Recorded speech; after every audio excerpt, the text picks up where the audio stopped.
Hi everyone, welcome to week 3.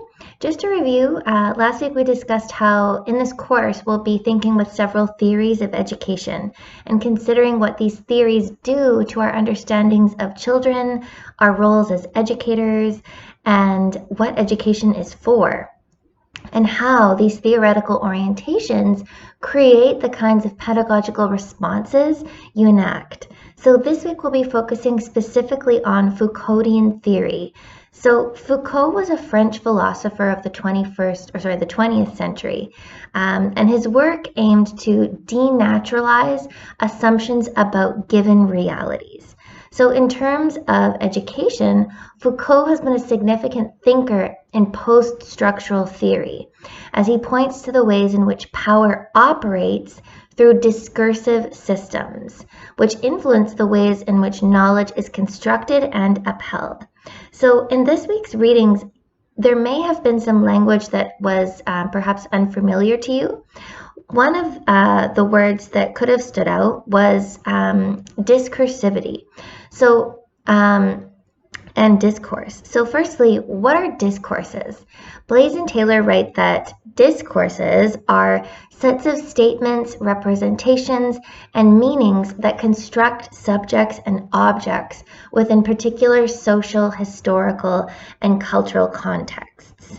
So in this course, when we use the word discourse, we're referring to a specific body of ideas or beliefs that are circulated through language and enacted. They're responded to. And in this way, they're performed. Gender discourses are one example we can think with here. So gender is co-constructed in social gestures, symbols, colors, ways of being, and aesthetics. The assumptions that fuel our ideas and values of what gender is and thus enacted are always informed through discourses, social assumptions about what gender is and can be.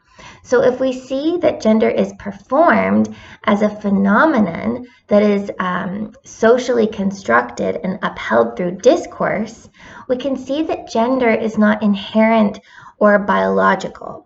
It's constructed by discourses and responded to by people. So in this way, gender is fundamentally social. So discourses create the ways in which we come to understand ourselves in relation with others. We're governed by these discourses, but yet we also contribute to them. And this is what is meant by discursivity. That it's not a one-way funnel, that we're only affected by discourse, but rather we're actively contributing to its making as well. We affect and are affected by discourses and the normative thinking that they and we uphold. And so as you've read this week, Foucault has written extensively on the phenomenon of surveillance, self-surveillance, normalizing judgments and examination. So he uses the panopticon as a symbol of this social phenomenon. And there's an image of this panopticon that's posted on Moodle. So the panopticon was an architectural design created in the 18th century. So it was a scheme of a prison where all of the inmates of the prison were aligned around the outside perimeter of a circle with a tower in the center point. So this tower had shaded windows so that the inmates weren't able to tell if the watchman was in the tower or not. So there was an assumption that from every point in this formation, the inmates were always being watched. And with this assumption of constant monitoring, surveillance was not something that only came from the watchman.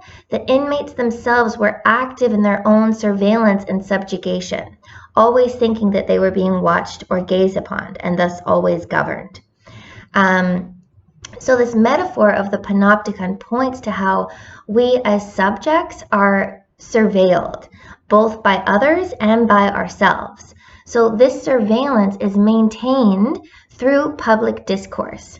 We govern ourselves to operate within these discourses and judge both ourselves and others for falling outside of them. There's always a gaze of what ought to be done and how we ought to act.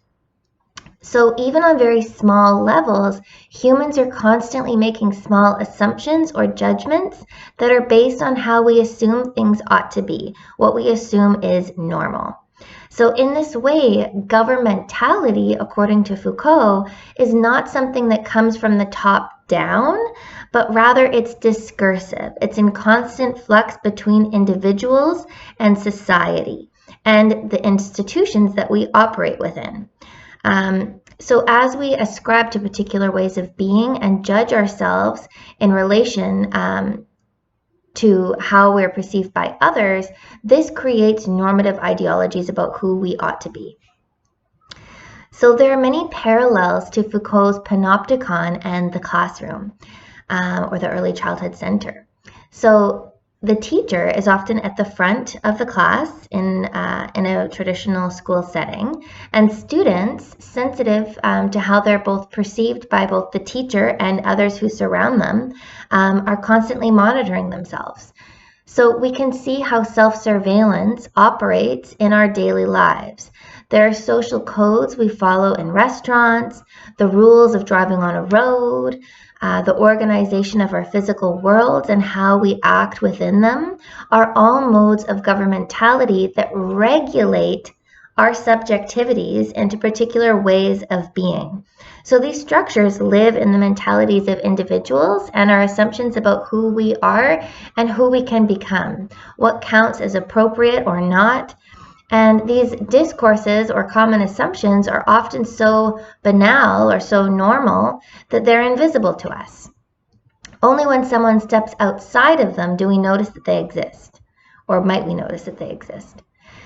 So from a Foucauldian perspective, power then is not something that only exists out there. And as I said, it's not something that just comes from the top down upon us. And it's also not something that only exists in the structures of institutions, but it's actively negotiated between individual minds and society and structures. It's also not something that is inherent or intrinsic. Power operates, it is mitigated, and it is fundamentally relational. For Foucault, there's a constant negotiation of power that operates and is exercised, so amid individual agency and the state. Foucault's work destabilizes modern individual autonomous subjects, well known to developmental psychology. He argues that there really is no such thing as the autonomous individual. Rather, our ways of being are constructed within these systems of power and knowledges that predicate who we become and how we respond to the conditions in which we live. So our positionalities within these systems predicate our capacities to respond and the illusion of the free choices that we have, which has been intensified in neoliberal capitalist times. So your positionality is fundamentally central in how you are able to access power and how you are able to exercise it. So in Berman's article this week, she borrows from Ian Hacking to highlight this discursivity, how as human subjects we are subject to and subject of. So Hacking argues that there are, quote, looping effects of how normative labels or assumptions acquire identities and then change these very labels. So there's always a movement at play in the movement of power. So with that, let's talk a little bit about what is subjectivity, because that's another word that was coming up in this week's readings. So subjectivity refers to the ways in which individuals are discursively and effectively composed by socio-political realities and how these realities inform their existence, their values, ways of knowing, and being in the world. These subjective processes are always at play, unconsciously and consciously, and propose the ways in which individuals are able to access and exercise power, as I said, and perform agency. So according to Foucault, this notion of subjectivity disrupts a familiar image of the individual self existing in isolation of context. but rather a self is actively negotiating her positionality amid the ebbs and flows of social discourse, of gender, race, ability, socioeconomic status, etc. So these are always in flux and always being renegotiated amid local, global, political, and economic movements. And this is what is also meant by discursivity, the ways in which individuals are shaped by and respond to the complex flows of social, political, and economic life, and how these factors influence our perceptions and ways of being in the world, how we are able to think and act.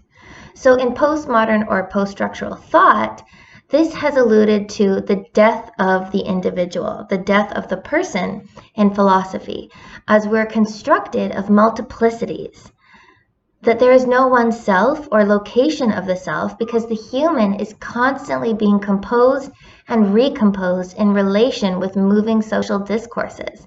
So it's not only you that think your thoughts. These thoughts are informed by long histories of social thought, and they play themselves out in the thoughts you think. This is also referred to as the death of the author, because nothing is ever written in isolation. So subjectivity is the way in which an individual self is relationally constructed. It's more than an identity. It's a way of being and knowing in the world that's actively informed by socio-political forces. And the notion of subjectivity assumes that humans are not static or objective, that we're not predetermined by purely biological truths, but rather we're continuously in interaction with social systems and structures that create how we come to know and understand ourselves and the world, what kind of lives we live and pursue. So education is very much a project in making subjectivities, in creating subjects. So this idea that thinking is never truly novel is important in how we imagine the construction of the educator, to consider how our ways of seeing, listening, and knowing the world have come from a legacy of thought and theory. As we discussed last week, and these theories are not neutral in any way. They come from histories of thought that were predicated on the legitimacy of colonial exploitation and expansion, where particular knowledges have become legitimized and others discredited. So thinking about this, when we're thinking about theories of education and our ways of thinking, even if you think that something is neutral or it's just a thought that you had on your own, it always comes from somewhere. It always comes from some history.